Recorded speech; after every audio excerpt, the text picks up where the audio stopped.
सबसे पहला पार्ट है व्हाट इज़ फाइनेंस। आप लोगों को सुन के बहुत ये भारी भरकम टर्म लग रहा होगा कि क्या फाइनेंस क्या वर्ड है, ये सब तो बस एमबीए करने वाले लोगों को बस ज़रूरत होता होगा।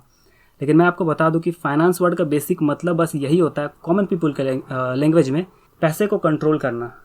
पैसा तो आप कमाते ही, अगर नहीं भी कमाते हो तो कमाएंगे ही इन फ्यूचर, तो कैसे कंट्रोल करना है आपको, बस यही इस फर्स्ट पार्ट में सीखना होगा। मैं आपको ये नहीं बोल रहा हूँ कि मैं आपको पैसे किस तरीके से बचाया जाए ये सिखाऊं, लेकिन मैं एक प्रॉपर प्रोसीजर आपको ज़रूर बताना चाहूँगा जो मैंने the richest man in Babylon book में पढ़ा है, जो आपको मे बी हेल्पफुल हो मे बी नॉट, ये आप पे डिपेंड करता है कि आप कैसे सोचते हैं।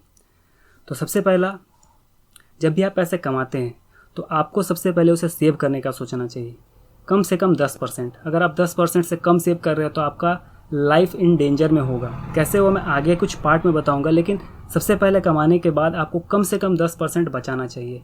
इससे होगा ये कि आपका जो फ्यूचर में एक्सपेंस होगा, क्योंकि आप 60 साल के बाद जीने नहीं वाले, जिसके वजह से आपको 60 साल के बाद पैसे का ज़रूरत पड़ेगा।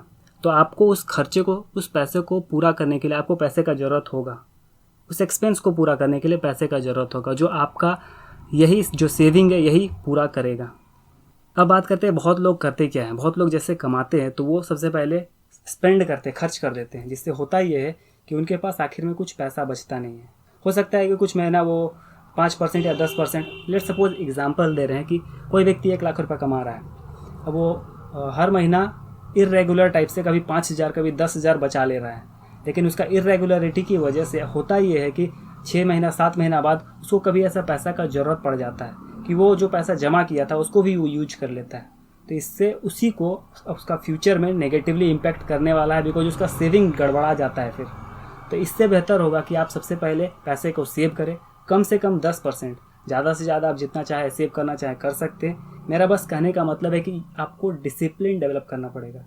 अगर आप वॉरेन बफेट या चार्ली मुंगर किसी का भी वीडियो देखिएगा तो आप लोगों को पता चलेगा कि पैसे से पैसा नहीं बनता है, डिसिप्लिन से पैसा बनता है। तो अगर आप शुरू में ही अपना डिसिप्लिन बना लीजिएगा तो आपको बाद में दिक्कत नहीं होगा। हो सकता है आपको ये बहुत छोटा चीज़ लग रहा हो, लेकिन जब आप इसे फॉलो कीजिएगा तो आपको सच में लगेगा कि आप पैसे को एक्यूमुलेट कर ले रहे हैं। अब आपके पास पैसा रुक रहा है, और जब आप पैसा आपके पास रुकने लगेगा तो आप उसे इन्वेस्ट करें। अगर आप इन्वेस्ट करते हैं और उसे फिर से री इन्वेस्ट करते हैं तो आपको कंपाउंडिंग का फ़ायदा दिखेगा, जो मैं नेक्स्ट मॉड्यूल में आपको समझाऊंगा। तो मेरा इस फर्स्ट पार्ट में बस आपको बताने का मतलब यही था कि जब भी आप पैसे कमाने शुरू करें या जब भी आपको पैसा मिले, आप पहले उसे सेव करें।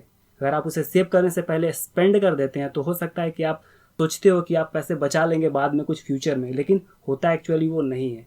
इसीलिए मेरा सजेशन आपको रहेगा कि आप पहले कमाने के बाद सेव करें, फिर इन्वेस्ट करें और उसे री इन्वेस्ट करते रहे जब तक कि आपका जो गोल है वो पूरा न हो जाए। यही था बेसिक मतलब फाइनेंस का। बहुत से लोग होंगे जो बोलते हो कि फाइनेंस वर्ड हम लोग को कोई जानना चाहिए नहीं, बिकॉज हम लोग तो एमबीए या कोई सीए के पास जाके अपना जो भी मॉड्यूल है या जो भी गोल है उसको बता देंगे तो हमको सारा कुछ बता देगा कि हमको क्या क्या इन्वेस्ट करना चाहिए, कहाँ कहाँ इन्वेस्ट करना चाहिए। लेकिन मैं चाहूँगा कि आप अपना इन्वेस्टमेंट डिसीजन खुद ले। दूसरों पर डिपेंड रहना बहुत हानिकारक हो सकता है आपको, क्योंकि बाद में आप दूसरों को ब्लेम करेंगे। उससे बेटर है कि आप खुद को ब्लेम करें, ये ज़्यादा अच्छा रहेगा, और अपना फाइनेंशियल डिसीजन खुद ले। तो आप लोगों के क्वेश्चन पूछना तो पूछ सकते हैं, कुछ ऐसा जो समझ नहीं आया।